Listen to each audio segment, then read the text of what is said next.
Morning, Dowse. Morning, David. Bit late, in fact it's probably afternoon now actually, but technical details, not to worry. Last Saturday, FA Cup, bit of a shame. Yeah. 2-0 up, very good against the League One side, but then we lost. So did we go out with a bang or a whimper? Neither. I thought we were excellent for 60 minutes. Great. You know where I thought went wrong? It was us going 2-0 up. Yeah. That's what I thought went wrong because we planned it all on the first night, how we could play their weaknesses. We obviously had our weaknesses, to be honest, which is sorted out with the 3 goals, which are our weakness at the minute. Even on the first night when we trained beforehand, there was one ball in the box and we scored from that on the training ground.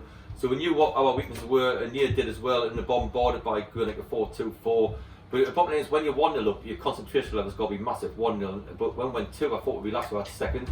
We score within 3 minutes, 4 minutes I think it was, or 5 minutes. So we scored within 4 minutes, and it turned the tide completely. And when Nia really got up and put balls in the box, and as you know at this minute we're not dealing with them at all. And so it was something we're working on in training ground to improve. But yeah, it was never a whimper because I thought we were excellent for 60 minutes and shocking for 30.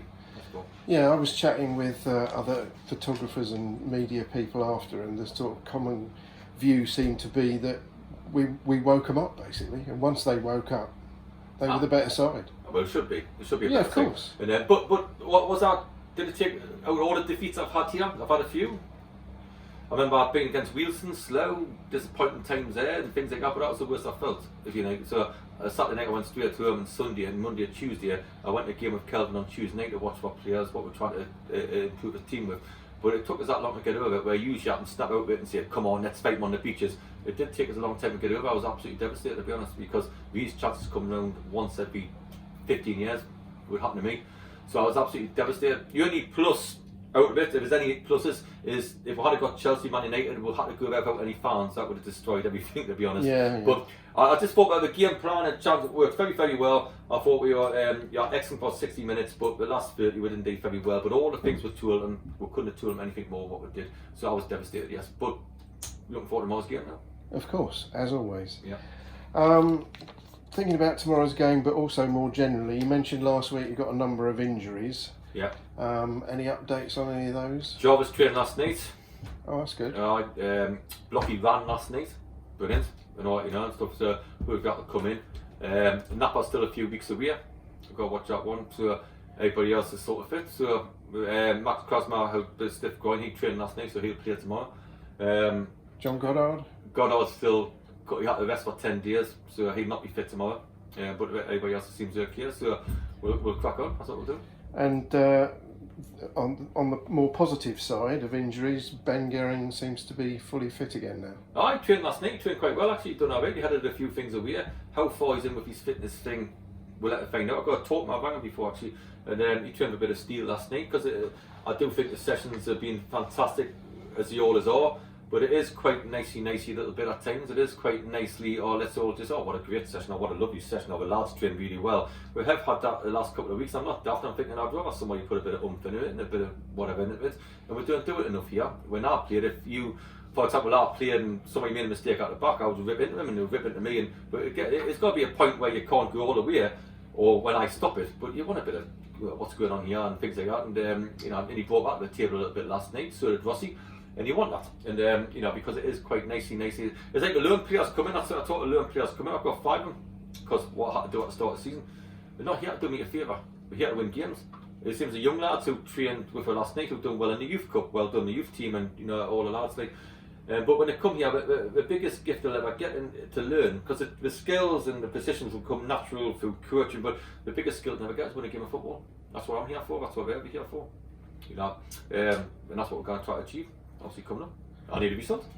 And speaking about that, about the players maybe sort of having a word with themselves, if you like, with each other, they all seemed to stay on the pitch at Gillingham last week. You and Martin and Ian and Matt all went off, and they were still there in the middle. They're probably on a chat because I was foreman. I was absolutely just like the week before, because that's 6 goals, and if you look at the last 9 goals, you never guess what you was going to do tomorrow. So we're not daft and all that, We've got to show that up, and we've got to have people who are willing to head and kick the ball away in the right areas and do it like that. Listen, it's anything else, David. I'm not daft. It's exactly where we are. Okay, so we missed out on a lot in the summer. Everybody knows that, right? Everybody. We lost 6 players, and had to be replaced with loan signings and scratch or whatever, because everybody else signed for different clubs. Everybody thought that all the players will come down the ladder. They haven't, because all the best players have been signed. Now it's come a case now that we're caught in Kelvin there. I've got 8 people on my list there, all turned us down in the last 2 days. This football club down because they want to wait for January window. We went to watch Crawley the other night. Didn't take a genius who we're looking at there. Yeah, you know, I think I can work that out. And try to get them here. We're saying this week of January and all that. I even got one player who's training with a professional club. He said, well, I said, but you're not even getting paid at the minute. Yeah, but if I come to work and it means I've dropped down a couple of levels and I want to be... So all that, what we missed out of, I might have to wait and swallow my pride or swallow it tilted, but you can't accept it, so you make another call. Now I'm trying to ring different people in the game and all that, you know. And yeah, there's a lot of Scotland we're interested in, and can we get them down Monday? All the things I'm trying to do because the board are trying to say, the board have been very good. I'm being honest with John Gatz coming on board, which is brilliant, and all the rest of it. They're sort of saying, okay, Dowse, you want to have a little bit of a go, and you know, if you want to try to sign some players, go and blink and sign them. We haven't got loads of money. We haven't got like now, but if we can't sign a cut, that's what I've got to do. But you can hit your head against the brick wall like yesterday, but just needs one call to come off the day, one call to come off Sunday, one to get better. Because what I could do is bottle it and just sign 2 players and say, but yeah, I've just signed 2 players, 2 centre half or whatever it's going to be. But if they're not better than what I've got, I'm being a bottler. I'll best off holding my nerve. But again, the lads who play tomorrow will have the ones who've got the jersey. It's up to them to keep them like we were doing at the start of the season. I just went for second best. Or I'm here as a manager. I've always said, even though I believe that we've done great to get a squad together. And we've done great to do that. I can't live off that, like, you know what I mean? I can't live off the 9th top last season or a promotion. I can't live off those. What do you bloody expect? You have to get 6 learned players. Everybody else went different ways. Your Musas, your Hades, your Lozzers and blinking Pukus and everybody else. What do you expect? Well, I expect to win games because as a manager, if you don't win games, what's the point of me being here? Sure. And purely out of curiosity, how did the Crawley player do? Because he hasn't been playing recently. 3 of them done very well. So it wasn't just the one, but because we've got to go ahead to try to make a sign, we went down there, we did, and yes, you know, you've done very well. And you know, but I think you might be in their squad tomorrow because they've got a couple of injuries. Well, he's been on the bench every week, but hasn't been playing. Yeah, and there's another one, obviously that's not the main one, but there's somebody else who went there, we thought we could get and we believe we could get, but the players decided to have a think about it. Right. Yeah, we've got an ex-player here who's done the same thing. And at the minute they're sort of hanging on to this January window. I think at January it will be more, we can do something because there's going to be a lot of players available in January, loads, and we've got scope to do something where a lot of clubs in our league are not having much scope.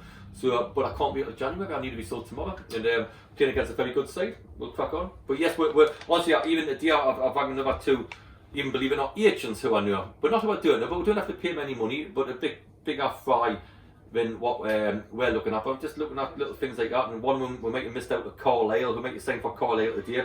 I'm trying to stop it as we speak now, and because I would like to offer them something here, so I'm just working around the article. We might have 2 new players, and we might have none. So yeah. You love all this, don't you? All this phone calls flying in all directions, left and right. I quite like that. I was here the other night on my own, pitch black. Nobody else is in the ground. It's 7 o'clock at night. I'm sitting here and you think, how can I turn the club around? Because I could bottle it and just say, okay, we'll be all right. We're not doing anything. We will be. We need some reinforcements. We need some, you know. I said to players last night, I says, listen, you've got a chance to be professional footballers next year. Got a chance. There's only 2,500 in the whole country. People say there's a lot more now. Don't tell me you're a professional footballer if you're not in the first team. I'm not having that cobblers. Yeah, I went to watch a game the other night and Ipswich got number 57s on the back, 58s on the back. Yeah. Didn't dare tell me you're a bloody professional footballer being one of them. You know, like, you know, you're a professional footballer if you play league football. But you got a chance to be a professional footballer next season. You got a chance to be, if you want to play professional football, to train full time. There's only 2,500 people who do that in the world. In the football league, or maybe it's 3,000 at most. There's a lot in the industry. That's not a lot of people in the whole country to be a professional footballer. Have that ambition to be so. And do I love it all? No. Do I feel as though, you know, everybody keeps saying, you went to the local people there and keep saying, oh yeah, Dowse did great. Well, I don't feel as though I'm doing that well at the minute, to be honest. I don't feel as though I'm, you know, oh, this magic wand what I'm supposed to have. No, I guarantee I'll work hard on any other manager you've had, and the players will do the same starting tomorrow. So whatever comes out tomorrow, we'll work very hard on what we do. Good. Okay. Something I've had on this list I have every week for weeks now, I never got around to it, but I'll get it in today. I want you to think back to the game at Southampton. At the end of that, or towards the end of that game, or at the end of the game, you were having quite an interesting conversation, I thought, with Ian Dyer. You were talking about the build of today's footballers and how much smaller, slimmer, more athletic they are. More athletic, yeah. Yeah. Everybody's more athletic, yeah. You've got. athleticism's took over. It got a bit years, I think, where you got a big crouch as a centre forward, you got big two, big whatever. The only thing is, more so in our league, you get quite a lot. Like I think in our leagues, the most competitive about the long throws come in. We all like to play a beautiful football, but if you haven't got them in them boxes, you don't survive in this league. No, like you know. But you have obviously they wear them fists. What the type of they will tell you how fast you can run and all that. Think them like you know. And they go and after games, they go and have jacket potatoes and blinking. I don't know, blinking chicken and all that, you know, all the nice stuff where what we used to do was have 10 pints afterwards, have a bet, and gone down the kebab shop to finish the night off, and that was our training when we played. And I remember Chelsea, I'll tell you one, Halton, Chelsea trained at Halton they did, and there was a kebab shop in Halton Street, and I had a tab in the kebab shop for the apprentices to finish and go in a kebab shop. Never, that's not true about Chelsea. Things have changed now, we're all lean, all fit. Just like yourself, really do, and all you know, all ready and all that, you know. And that's what they're like now. So they're all fit and lean and quick and strong and all the rest of it, you know. Different. Yeah, and but you were sort of saying they're generally smaller as well.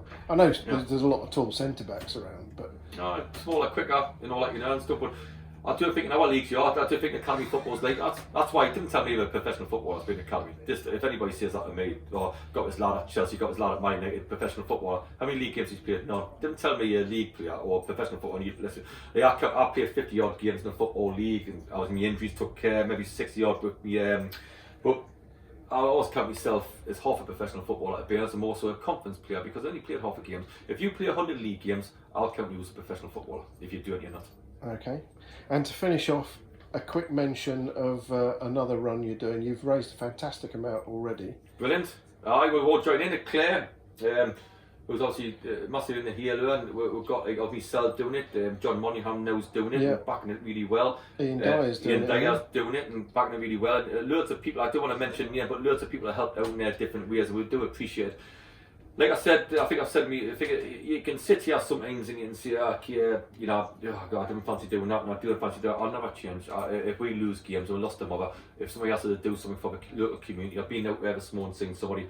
If somebody asks me to do that, then I'll do it, because this club has got to be more than a football club. It's got to be here to serve its community, and I've got to get results. So if I lose 6 games, I get the sack anyway. You know what I mean? Lose 8, get whatever. You know, so, and I should do. But the bottom line is that, you know, let's back the community as well, and that's what we've got to do. And this run, is it Sunday? No, it's Saturday. It's tomorrow. So tomorrow morning. It's at 10 o'clock. Girls worth late. We're going to start at different points because of COVID and just things going around or whatever. It's only 5k. So me and Dale do come back here and get a shower ready for a game. All the prep's done for the game, unless we get a couple of players. Everybody be ready. We can't do anything in the morning, so you usually, you know, twiddling your thumbs anyway. So we'll look forward to going there. Doing a run with John and Claire, and then making sure we raise as much money as we can. Really lovely charity, like we all are. Lovely thing to do. So if anybody can back it, let's back it. Fantastic. Good luck with that, and good luck tomorrow afternoon. Thanks very much.